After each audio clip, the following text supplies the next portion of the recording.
Shalom saudaraku yang dikasihi Tuhan. Saat ini kita akan kembali mendengarkan cerita kesaksian yang datang dari Papua Nugini yang menceritakan tentang kehidupan seorang umat Tuhan bernama Sam dengan judul Pria dengan Satu Kaki. Sam tinggal di sebuah lingkungan tempat narkoba, pemerasan, prostitusi, dan pencurian sering terjadi. Jadi sejak usia dini, ia mulai minum alkohol, menggunakan narkoba, dan menghabiskan sebagian besar waktunya di jalanan. Pada usia 15 tahun, ia bergabung dengan sebuah geng. Ia mulai merampok, mencuri, dan menjual barang-barang yang dicurinya. Semua perbuatan buruk yang ia lakukan menimbulkan banyak masalah bagi keluarganya dan dirinya sendiri. Istri dan keluarganya berusaha mengajaknya ke gereja, tetapi ia tidak tertarik. Pada 19 Mei 1995, ia ditembak di kaki kanannya oleh polisi yang berusaha menghentikan aktivitas kriminalnya. Ia kehilangan kakinya dan menyadari bahwa jika ia meninggal, ia tidak siap untuk bertemu dengan penciptanya. Jadi, ia memutuskan untuk berubah. Namun tidak lama setelah itu, dia menghabiskan sepekan bersama pemuda-pemuda di sebuah rumah, minum alkohol dan mengonsumsi narkoba. Pada pukul 3 pagi, dia mabuk berat, mendengarkan musik pop melalui alat pendengarnya. Di tengah daftar pemutaran musik itu, lagu Carrie Underwood, Jesus Take the Wheel, diputar. Lirik lagu itu menyentuh hati Sam, dan dengan air mata bercucuran di matanya, dia meninggalkan kelompok itu. Refrain lagu itu terus terngiang di telinganya dan membawa pada pertobatannya. Dia tidak memberitahukan kepada siapapun. Pada Jumat berikutnya, suara itu terus berkata padanya, "Pergilah ke gereja besok." Dia bangun pada pagi hari Sabat, dan agar istrinya tidak tahu kemana dia pergi, dia mengenakan pakaian biasa. Sebelum sampai di gereja, dia mengganti pakaiannya dengan pakaian Sabat.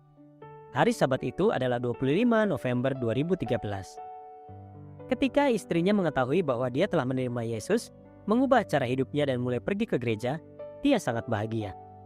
Sam dibaptis pada 19 April 2014 dan menjadi anggota gereja Masih Advent hari ke-7 di Popondeta. Sam menjadi misionaris dan pada tahun 2024, dia merawat gereja baru yang dibentuk di Popondeta yang memiliki 7 cabang. Pada tahun 2025, dia mulai mengikuti pelatihan di Sekolah Pelayanan Advent Omaura di Pegunungan Timur untuk mempersiapkan diri bagi pelayanan lebih lanjut. Sam mengatakan dia sangat bersyukur masih hidup dan hidup dalam kebebasan. Banyak teman lamanya telah meninggal dan yang lain menjalani hukuman penjara yang panjang. Berita baiknya adalah karena kesaksian Sam, banyak teman lamanya juga menerima Yesus, mengubah cara hidup mereka, dan bergabung dengan gereja Masih Advent hari ke-7. Ia adalah seorang Kristen yang sangat dihormati dan bahkan anggota geng yang belum menerima Kristus menghormatinya. Kata-katanya memiliki bobot yang besar bagi mereka. Oleh karena itu, pantaslah Sam ditunjuk sebagai kepala keamanan untuk pertemuan PNG for Christ di Popondeta. Terlepas dari beberapa tembakan di belakang kerumunan pada suatu malam, tidak ada masalah. Pada malam ketika ajakan untuk menerima Kristus sebagai juru selamat disampaikan, seorang anggota geng terdengar berkata kepada teman-temannya, "Saya tidak tahu apa yang akan kalian lakukan, tetapi saya akan maju untuk menerima Kristus." Teman-temannya menjawab, "Kami akan ikut denganmu." Pada malam terakhir program Pastor Don Folberg, mantan gembala senior daerah terpencil untuk pelayanan kepada penduduk asli Australia dan Pulau Torres Strait di Uni Conference Australia, yang sedang berkhotbah di Popondeta, bertemu dengan seorang pria bernama Ronnie. Ronnie menceritakan kepada pendeta Don bahwa ia telah dibaptis selama pertemuan-pertemuan tersebut. Ia mengatakan bahwa hidupnya cukup berat. Lalu sambil menunjuk ke arah Sam, ia berkata, "Aku bersama dia." Pendeta Don yang sudah mendengar cerita Sam mengatakan kepada Ronnie bahwa ia mengerti. Kini, Sam dan Ronnie telah berkolaborasi, bekerja untuk memenangkan jiwa-jiwa bagi Yesus. Mereka adalah tim yang kuat di bawah berkat Roh Kudus. Menengok ke belakang, saya sangat bersyukur kepada keluarga gereja Masehi Advent hari ke-7 saya, kata Sam. Mereka bersedia menjadi berbeda, hidup sesuai dengan prinsip-prinsip Alkitab. Saya semakin menghormati mereka lebih dari siapapun di geng itu.